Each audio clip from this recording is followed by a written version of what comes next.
ധാത്രിക ഭാഗം 4.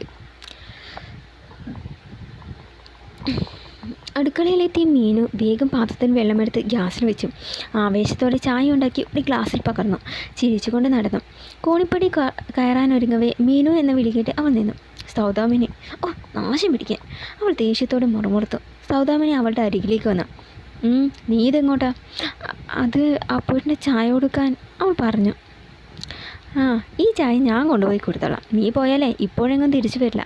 അടുക്കളയിലെ ഒരു 100 കൂട്ടം പണി കിടപ്പുണ്ട്. അപ്പോൾ വന്നതല്ലേ, നല്ല സദ്യ ഉണ്ടാക്കണം. നീ ചെല്ല്. അതും പറഞ്ഞ് സൗദാമിനി ട്രേ വാങ്ങി. മീനു അവരെ തുറച്ചു നോക്കാതെ കയറിപ്പൊടി. മീനെ ദേഷ്യത്തോടെ പിറുപിറുത്തുകൊണ്ട് തിരിഞ്ഞു നടന്നു. സൗദാമിനി ചായയുമായി ചിരിച്ചുകൊണ്ട് മുകളിലേക്ക് നടന്നു. കുളി കഴിഞ്ഞ് വേഷം മാറ്റി അത്ര വാതിക്കൽ വന്നു നിന്നു. അവൻ ആകാംക്ഷയോടെ പുറത്തേക്ക് നോക്കി. ഇവളെന്താ ഇനിയും വരാത്തത്? ഒരു ചായയുടെ ഇത്രയും സമയം വേണം, അവൻ പറഞ്ഞു. പെട്ടെന്ന് ആരുടെയോ കാലൊച്ച കേട്ടു. അവൻ്റെ മുഖം വിടർന്നു. വരുന്നുണ്ട്. പെട്ടെന്ന് അവൻ്റെ മുഖഭാവം മാറി. എന്നെ ഇത്രയും നേരം വീട്ടിൽ ചേച്ചീന് ഒരു പണി കൊടുക്കണ്ടേ?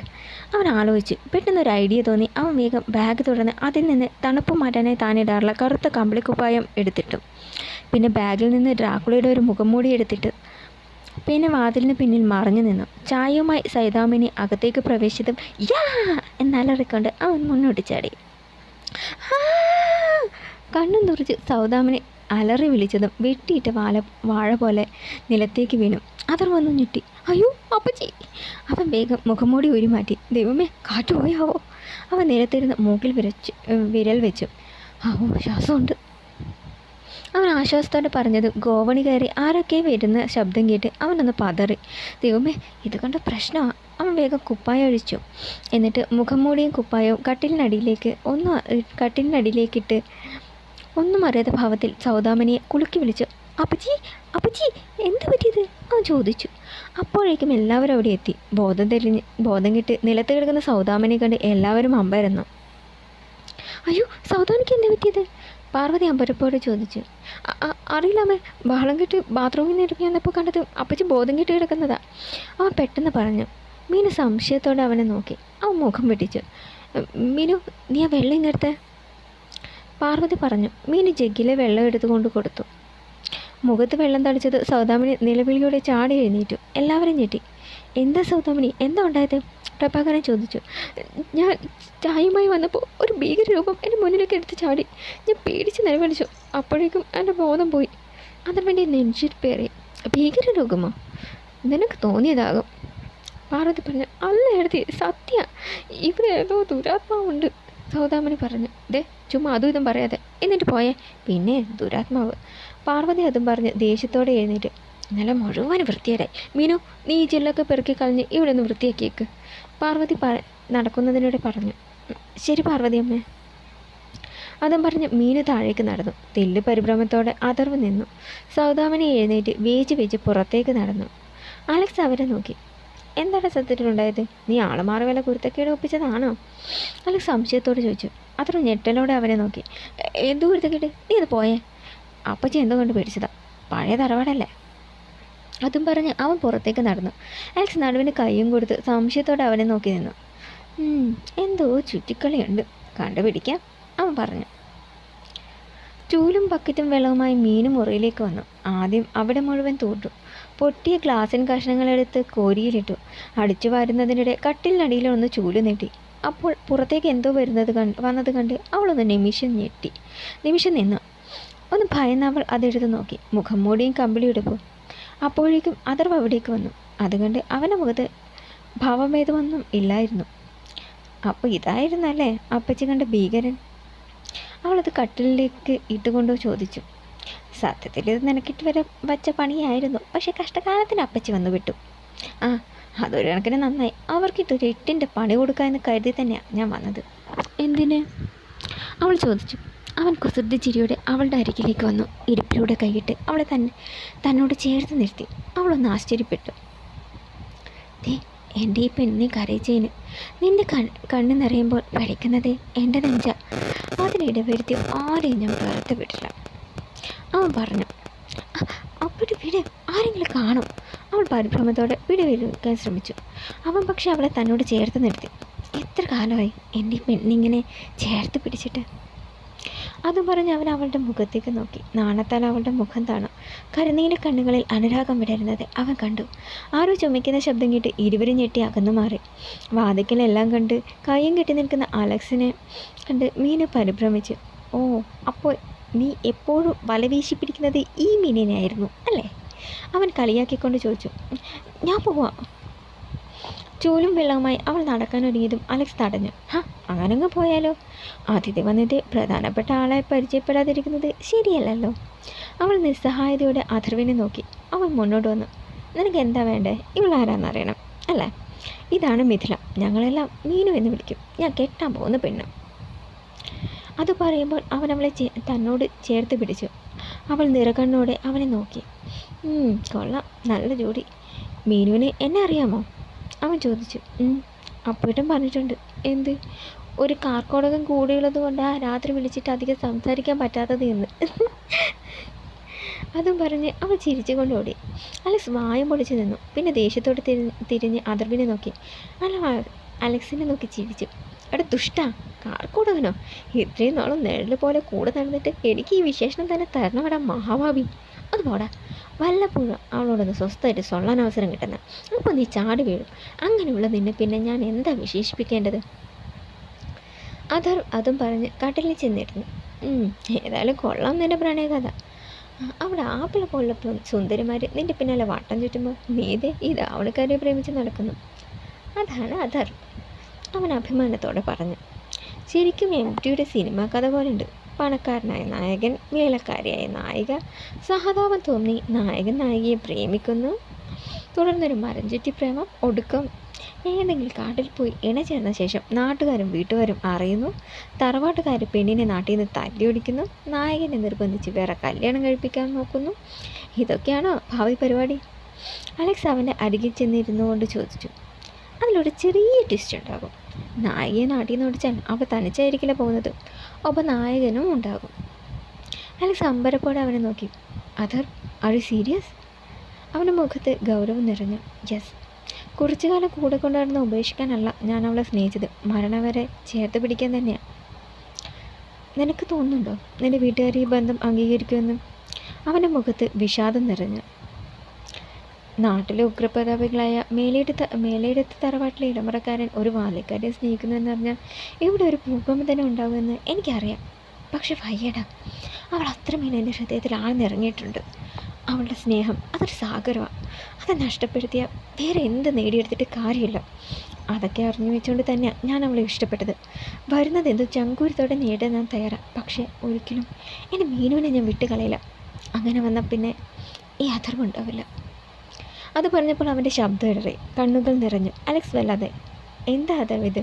നിനക്ക് വിധിച്ചത് അവളെയാണെങ്കിൽ ആരെതിർത്താലും നിങ്ങൾ ഒന്നാവുക തന്നെ ചെയ്യും. അലക്സ് പുഞ്ചിരിച്ചുകൊണ്ട് പറഞ്ഞു. എന്നാ വാ, പോയി വല്ലത് കഴിക്കാം. എൻ്റെ പെണ്ണിന് നല്ല കൈപ്പുണ്യ. വാ, എന്നിട്ട് നമുക്കൊന്ന് കറങ്ങാം. വീട്ടിലെ ഭക്ഷണം കഴിച്ചിട്ട് എത്ര കാലമായി. വാ.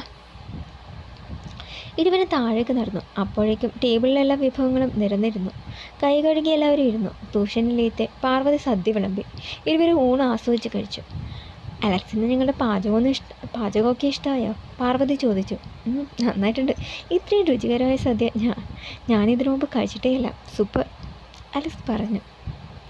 ഇതെല്ലാം ഉണ്ടാക്കിയത് മീനു വാട്ടോ. അവൾക്ക് അതിൻ്റെ ക്രെഡിറ്റ് മുഴുവനും, പാർവതി പറഞ്ഞു. അലക്സ് മീനുവിനെ നോക്കി, ഒപ്പം അഥർവിനെയും. മീനു സൂപ്പർ തന്നെ, നല്ല കൈപ്പുണ്യം. ഏതായാലും തന്നെ കിട്ടുന്ന ആൾ ഭാഗ്യവാൻ തന്നെ.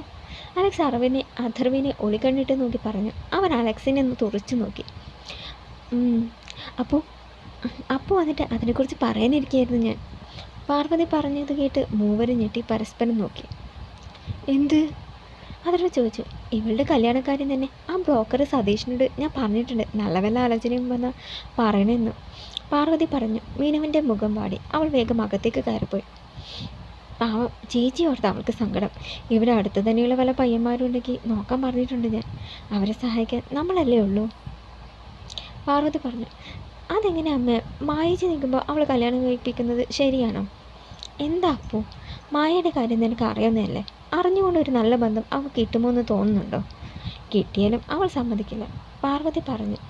അധർ ഒന്ന് മൂളി. അപ്പോൾ വേച്ച് ക്ഷീണത്തോടെ സൗദാമിനി അവിടേക്ക് വന്നു. അധർ ഒന്ന് പരുങ്ങി. ഓ എൻ്റെ ദൈവമേ, എനിക്ക് വയ്യായേ. സൗദാമിനി ക്ഷീണത്തോടെ കസേരയിലിരുന്നു. ആ, നിങ്ങൾ ഭക്ഷണം കഴിച്ചോ മക്കളെ?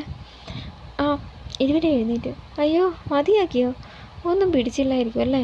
എല്ലാം ഉണ്ടാക്കിയത് അവളാ, മീനു. അത് പാചകം വായി വെക്കാൻ കൊള്ളില്ല. ഇന്നാണെങ്കിൽ വീണത് കാരണം എനിക്കൊന്നും ശ്രദ്ധിക്കാനും പറ്റിയില്ല. അത് കേട്ട് അഥർവിന് അരിശം കയറി. അവൻ കോപം കടിച്ചമർത്തി. ഏയ്, പാചകമൊക്കെ അസലായിരുന്നു, ഒത്തിരി ഇഷ്ടപ്പെട്ടു, അലക്സ് പറഞ്ഞു.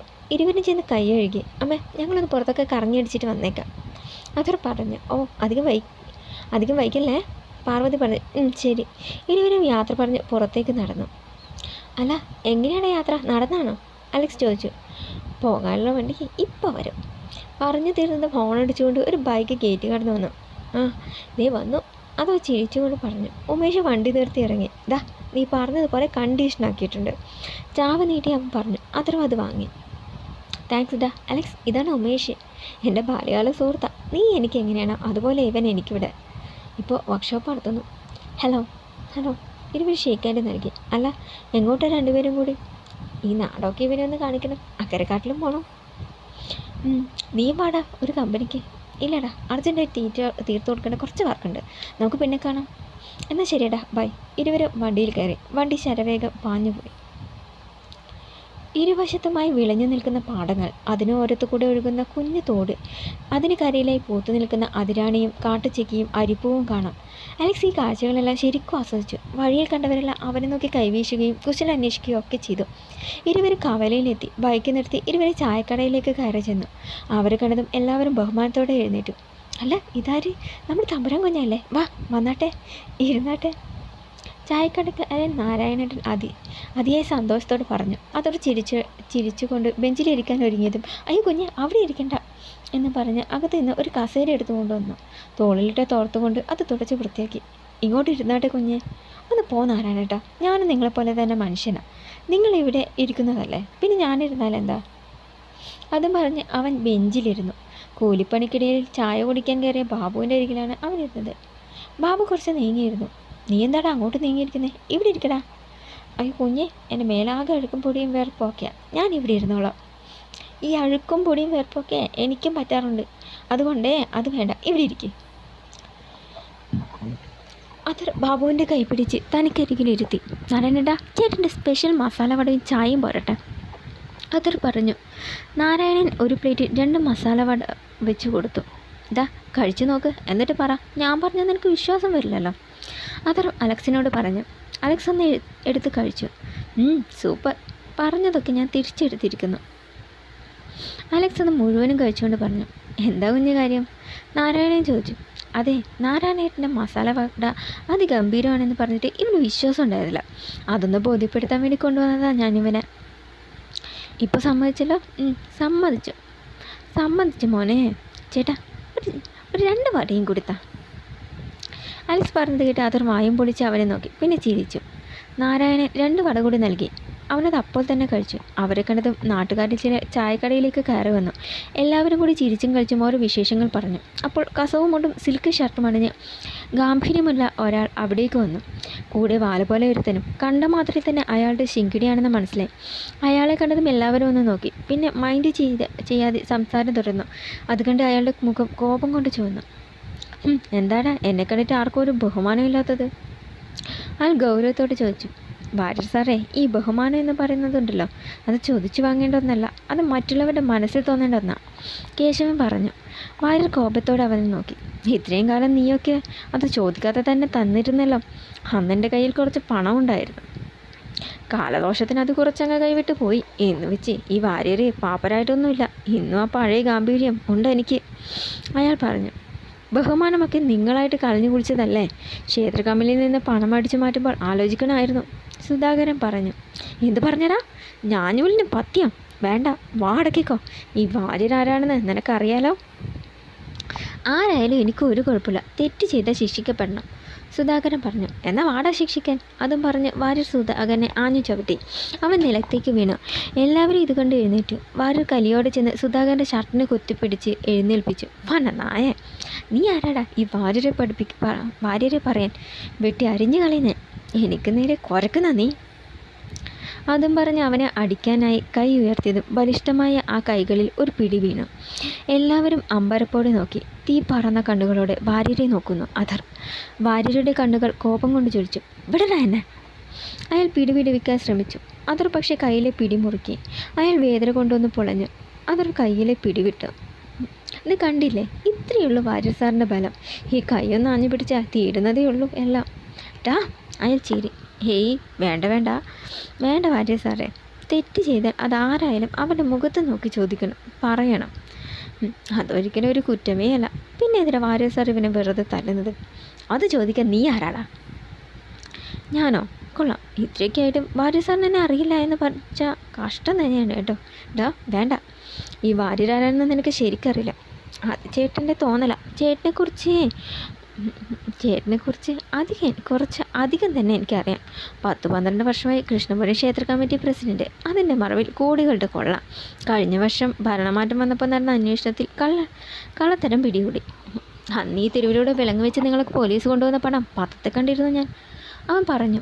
അവൻ ദേഷ്യത്തോടെ പല്ല് ഞെരിച്ചു. എടാ, നിന്നെ ഞാൻ വേണ്ട വാര്യരേട്ടാ. തന്നെക്കാളും വലിയ പുള്ളികളെ വരെ ഒതുക്കിയവനാ ഈ അധർ പ്രഭാകരൻ. തൻ്റെ ഈ വിരട്ടൊന്നും കണ്ട് ഞാൻ പേടിക്കില്ല. ആ പേര് കേട്ടതും അയാളുടെ കണ്ണുകളൊന്ന് വിടർന്നു. ഓ, അപ്പോൾ നീയാണല്ലേ ആ കക്ഷി? മേലേടത്തെ സന്തതി? അയാൾ പുച്ഛത്തോടെ ചോദിച്ചു. അതെ, മേലേടത്തെ സന്തതി തന്നെ. അയാൾ അവനെ ഒന്ന് അടിമുടി നോക്കി. വാര്യർ സാറേ, വേണ്ട. ആളുകൾ അവന് സപ്പോർട്ടാണ്. ഇപ്പോൾ വിട്ടേക്ക്. ഇപ്പോൾ പിന്നെ സൗകര്യം പോലെ പിടികൂടാം. ശിങ്കിടി അയാളുടെ ചെവിയിൽ പറഞ്ഞു. അയാളൊന്ന് മൂടി. നിന്നെ പിന്നെ എടുത്തോളാം ഞാൻ. അവൻ അടിമുടി നോക്കിക്കൊണ്ട് അയാൾ തിരിഞ്ഞ് പുറത്തേക്ക് നടന്നു. എല്ലാവരും അഥർവിന് ചുറ്റും കൂടി. എനിക്ക് വേണ്ടി വെറുതെ അയാൾ പിണക്കേണ്ടായിരുന്നു അപ്പോ. പാമ്പിൻ്റെ ഭാഗ്യ അയാൾക്ക്, സുധാകരൻ പറഞ്ഞു. അവൻ ചിരിച്ചു. ഇതിനേക്കാൾ വിഷമുള്ള ഒന്നിനെയാണ് ഇവൻ പിടിച്ച് ജയിലിൽ ഇട്ടേക്കുന്നത്. ജാഫർ അലി. ഏതായാലും അതിനോളം വരില്ലല്ലോ ഇത്, അലക്സ് ചോദിച്ചു.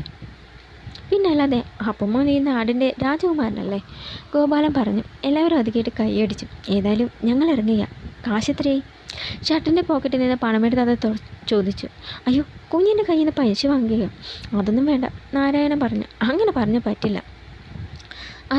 അവൻ 200 രൂപ എടുത്ത് അയാളുടെ കയ്യിൽ വെച്ച് കൊടുത്തു. അയ്യോ കുഞ്ഞ്, മോനെ എൻ്റെ സ്വന്തം മോനായിട്ടാണ് കണ്ടിട്ടുള്ളത്. മക്കളെ വെച്ച ആഹാരത്തിന് ആരെങ്കിലും പണം വാങ്ങിക്കുമോ മോനെ? നിറക്കെട്ടുകളോടെ അയാൾ ചോദിച്ചു. അത് കേട്ട് അഥർവിൻ്റെ മനം നിറഞ്ഞു. മക്കൾ സന്തോഷത്തോടെ എന്ത് കൊടുത്താലും മാതാപിതാക്കളെ വാങ്ങിക്കണം. അത് മക്കളുടെ സന്തോഷത്തിന്. അതും പറഞ്ഞ് അയാളുടെ കൈ പിടിച്ചു. പിന്നെ പുറത്തേക്ക് നടന്നു. വലിയ തറവാട്ടിലെ കുട്ടിയാണ്, ഓഫീസറാ എന്ന് പറഞ്ഞിട്ട് എന്ത് കാര്യം? കണ്ടില്ലേ ആ എളിമ? നാരായണൻ കണ്ണു തുടച്ചുകൊണ്ട് പറഞ്ഞു. നീ ഭാഗ്യവാനാടാ. ബൈക്കിൽ പുറമെ അലക്സ് അഥർവിനോടായി പറഞ്ഞു. നീ എന്താ അങ്ങനെ പറഞ്ഞത്? നാട്ടുകാർക്കൊക്കെ എന്ത് സ്നേഹമാണ് നിന്നോട്. അത് കാണുമ്പോൾ ശരിക്കും അസൂയ തോന്നുവാടാ. അഥർ പുഞ്ചിരിച്ചു. എന്നാൽ നീയും ഈ നാട്ടുകാരനായിക്കോ. അലക്സ് മനസ്സിലാവാതെ അവനെ നോക്കി. അതെങ്ങനെ? നോക്കട്ടെ, നിനക്ക് വേണ്ടി ഒരു നല്ല അച്ചയത്തിക്കുട്ടി ഇവിടെ. എനിക്ക് സമ്മതം. എന്നാൽ ശരി. പക്ഷേ ജീവിതം എടുത്ത ഏത് വേണം ഉള്ളതെന്ന് അറിയണ്ട. എടാ, അലക്സ് ചിരിച്ചുകൊണ്ട് അവനെ അടിക്കാൻ വാങ്ങി. ഇരുവരും പൊട്ടിച്ചിരിച്ചു. അലക്സ് ചുറ്റും നോക്കി. എത്ര സുന്ദരമായ ഗ്രാമം. ശ്യാമസുന്ദര ഭൂമി ജനജീവിത ഫലധാന്യ സമ്പന്ന ഭൂമി. അലക്സ് പാടി. എന്താടോ ഒരു പാട്ട്? സൗന്ദര്യവും കാഴ്ചയൊക്കെ കണ്ട ആരായാലും പാടിപ്പോകും. നീ ഭാഗ്യവാനാടാ.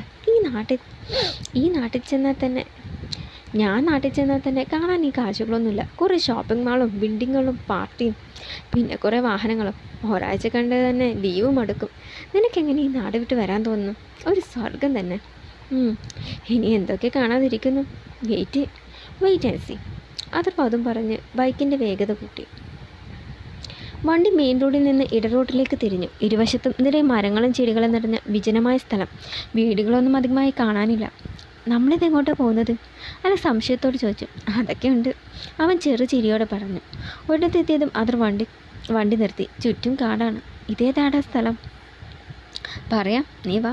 അലക്സിൻ്റെ കൈ പിടിച്ച് അവൻ കാട്ടിലേക്ക് നടന്നു. നടന്ന് അവർ പാറക്കൂട്ടങ്ങളുടെ അടുത്തെത്തി. നീ ഇത് എവിടേക്കാണ് എന്നെ കൊണ്ടുപോകുന്നത്? പറയാടാ. ഒരിടത്തെത്തിയതും അവൻ നിന്നു. ദേ അങ്ങോട്ട് നോക്കിയേ. അലക്സ് അവൻ ചൂണ്ടിയിടത്തേക്ക് നോക്കിയതും അതിശയിച്ചു പോയി. ദൂരെ തലയുയർത്തി പിടിച്ചു നിൽക്കുന്ന പാറക്കെട്ടിൽ നിന്നും മുത്തുക്കൾ വാരി വിതറും പോലെ ഒഴുകുന്ന ജലം. താഴെ പാറക്കൂട്ടങ്ങളിൽ വന്ന് പതിച്ച് പൂക്കൾ വിതറും പോലെ തിളച്ച് പിന്നെ ഒരു കുഞ്ഞു പുഴയായി ഒഴുകുന്നു. ചുറ്റും പലതരത്തിലുള്ള വൃക്ഷങ്ങൾ, കാട്ടുചെടികളിൽ പല വർണ്ണങ്ങളിലുള്ള പുഷ്പങ്ങൾ പൂത്തൊളിഞ്ഞ് നിൽക്കുന്നു. ചിലയുടെ ഗന്ധവും അവിടെയുണ്ട്. വാവ്, വാട്ട് ബ്യൂട്ടിഫുൾ. I can't. നീ ഇവിടുന്ന് ഒരു പെണ്ണിനെ നോക്കിക്കോ, എനിക്ക് വേണ്ടി. ആരായാലും ഞാൻ കിട്ടിക്കോളാം. അത്ര ഇഷ്ടപ്പെട്ടു നിൻ്റെ ഗ്രാമം. അലക്സ് വല്ലാത്തൊരു എക്സൈറ്റ്മെൻറ്റോടെ പറഞ്ഞു. അതൊരു സന്തോഷത്തോടെ ആ പാറപ്പുറത്തിരുന്നു. ഇതാണ് അക്കരക്കാട് എന്ന് പറയുന്ന സ്ഥലം. ആ പാറക്കൂട്ടങ്ങൾ നിറഞ്ഞ കാടാണ് കണ്ണാടിപ്പുഴയുടെ ഉത്ഭവസ്ഥാനം. ആഹാ, ആണോ? ഞാൻ നാട്ടിൽ വന്ന മിക്കവാറും സമയം ഇവിടെ വന്നിരിക്കും. നല്ല പ്രശാന്ത സുന്ദരമായ സ്ഥലം. ഏകാന്തതയ്ക്ക് പറ്റിയത് തന്നെ. നീ വാ, ഇവിടെ ഇനിയും കുറേ കാണാനുണ്ട്. അതും പറഞ്ഞ് ഇരുവരും മുന്നോട്ട് നടന്നു. തുടരും.